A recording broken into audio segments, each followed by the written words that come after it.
Yes, all right. Welcome back to the channel. My name is Kosi. How are you guys doing? We are going to be reacting to Mikel Arteta's press conference ahead of the Olympiako game. I think I didn't know he had made actually a press conference because he rarely does press conferences before games these days. It's so nagging. But he talked about so many things, and for me, my point there was Gabriel Martinelli and Pierre-Emerick Aubameyang, because there's been a big saga around Pierre-Emerick Aubameyang. Why didn't he play against Spurs? Is there a dressing room crisis in Arsenal? Is there a disciplinary issue to handle? Of course, so many things have been asked around that. Mikel Arteta has tried to answer, but he has also tried to talk about Gabriel Martinelli, because for me it's a big question and it's a big concern. Why Gabi is not playing football? I think last season he was one of our best performers, especially in the Europa League, before Saka took over best Arsenal player and best Arsenal teenager and youngster. I think it was Gabi there, and it's he is a talent for me that we do not need to ignore. He's a talent that we need to give a lot of attention, a lot of time, and I just don't get it why Gabi has reached an extent of not playing football and not even appearing on Arsenal's bench. It doesn't make a lot of sense for me, and Arteta has been speaking about that. So smash the like button, get yourself self-subscribed, like you can see on your screen. Have your say in the comments section by sharing. This is the daily Arsenal news and views, and of course from the daily Arsenal podcast with me, Kosi. So let us try to look at Mikel Arteta's press conference. Like I said, the key issues there we want to know is, why is Gabi not playing football, and what happened? What really happened between Pierre-Emerick Aubameyang and Mikel Arteta to an extent that he missed the North London derby, but he also gathered a lot of news and attention over the weekend. So let us run down to Mikel's press conference today. We are going to be using football.london as our source. I hope you guys don't have any problems with it, because I do not have issues with football.london. Kai Kainak is the journalist there we're looking at, and the first question was on Bukayo Saka, and he said we are doing another test. He felt something muscular. He was doing much better and evolving much better. So that is, of course, on the injury regarding Saka. If you still remember, Saka actually was substituted at halftime against Spurs, and Nicola Pepe actually came on. And I think Pepe had a very good performance when he came on. We didn't miss Bukayo Saka, by the way, in that game. I don't mean for the rest of the season, but Arteta says, let us see it, and let us try to see. He had a muscular issue, and probably he's been feeling better, but that means he might miss this game. And for me, even if Saka is not in this game, it's not a point. We are evolving slowly to a level where Arsenal can replace Saka, who is our best player, with Pepe. We can replace Gabi Martinelli, and we don't miss him. Because for me, Gabi was one of our best players last season, and we are going to talk about him just in a second. But Saka is our best player this season. But if you look at the way Pepe fits in for Saka at halftime, after halftime actually,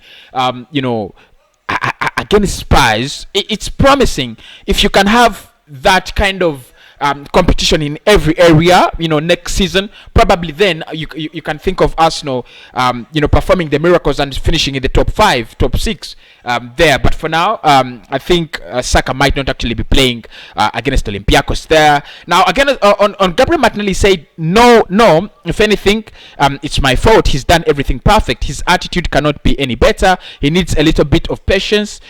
He will get his chance. And for me, this is why I don't understand. Look, I love Mikel. I think he's a very good manager. Not manager for us, though. I don't believe that.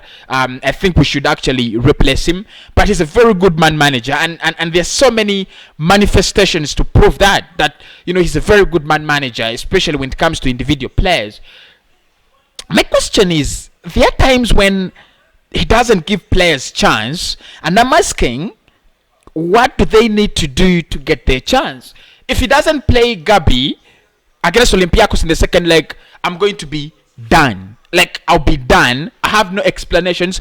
I won't be able to defend him anymore, because it won't make sense. Like, it won't really make sense why Gabi is not playing. It's a big question, because he says if anything, it's Mikel Arteta's fault. He's done everything perfect.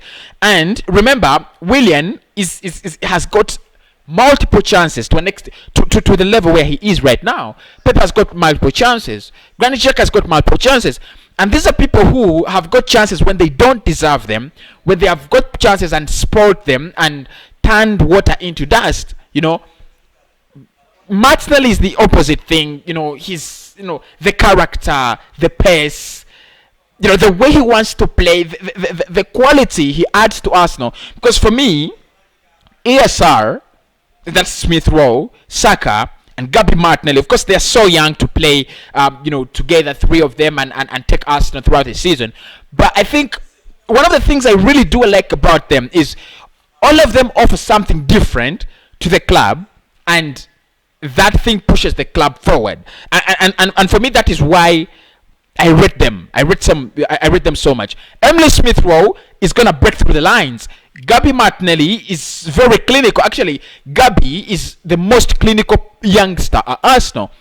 The chances Bukayo Saka wastes, the chances Emily Smith Rowe cannot put away, Gabi can, and that is what he offers to Arsenal. He's a direct player who gives you that ability to finish off chances. And we know if you have such a player, we know what such a player offers Arsenal. You know what such a player would offer your side. Players like Mason Greenwood is not having the best of seasons, but I think Greenwood is clinical as well. I think Greenwood is good at finishing, and that's why I think Greenwood and Martinelli have that thing in common. When they get a goal scoring opportunity, you almost feel it's like a goal, as if they are it is a professional player in such an area. So I think Mikel needs to work, to work better with Gabriel Martinelli, because he's young, he's 19, and he's doing so well, and there's so many clubs looking out for such players.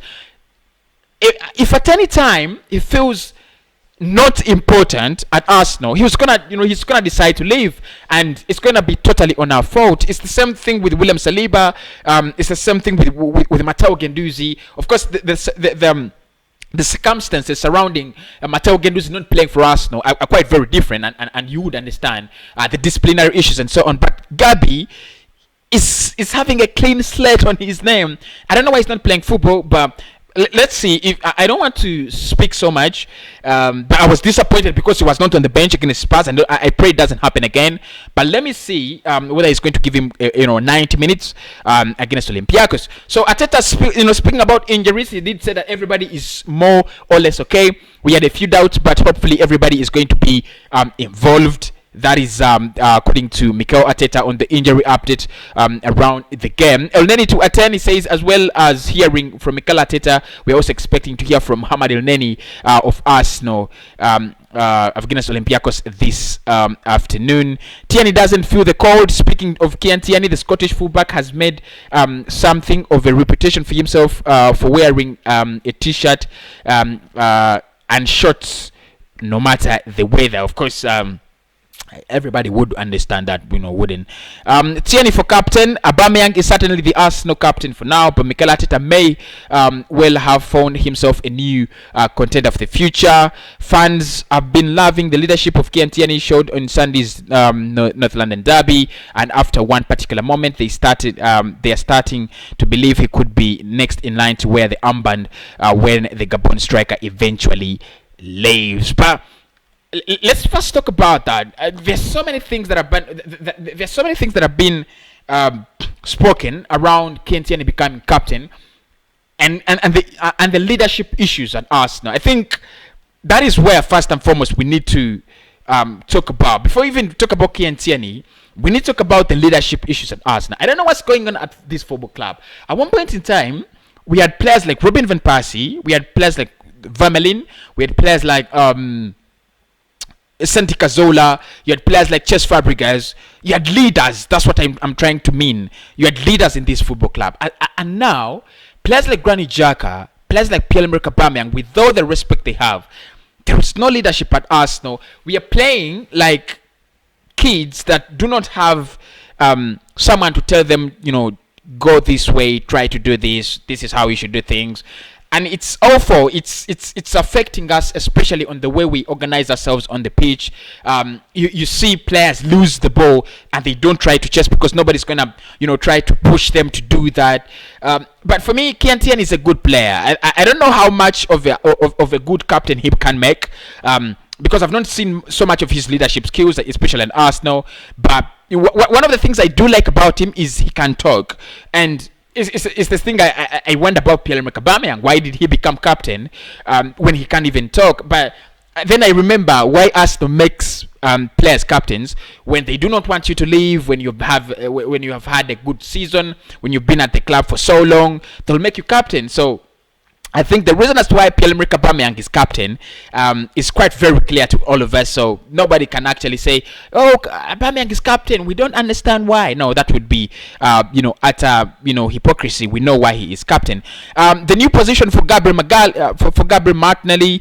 Gabriel Martinelli has found his game time limited in recent weeks, but this latest training videos posted on social media could provide a hint where his future actually lies. They're saying check them out. Of course, like I said, it is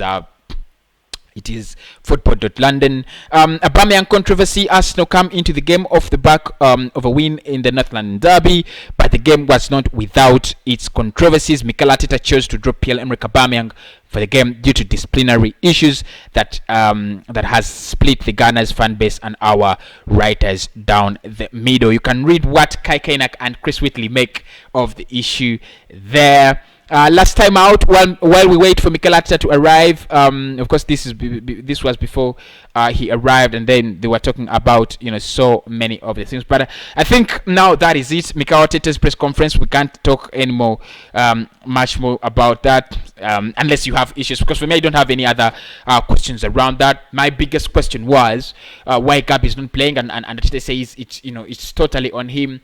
The reason as to why he's not playing. Obviously, because he needs to wait a little bit. I don't think he needs to wait a little bit. We need to give him the game time. On Saka's injury, he says he's feeling a little better, much better, but it was a muscular issue.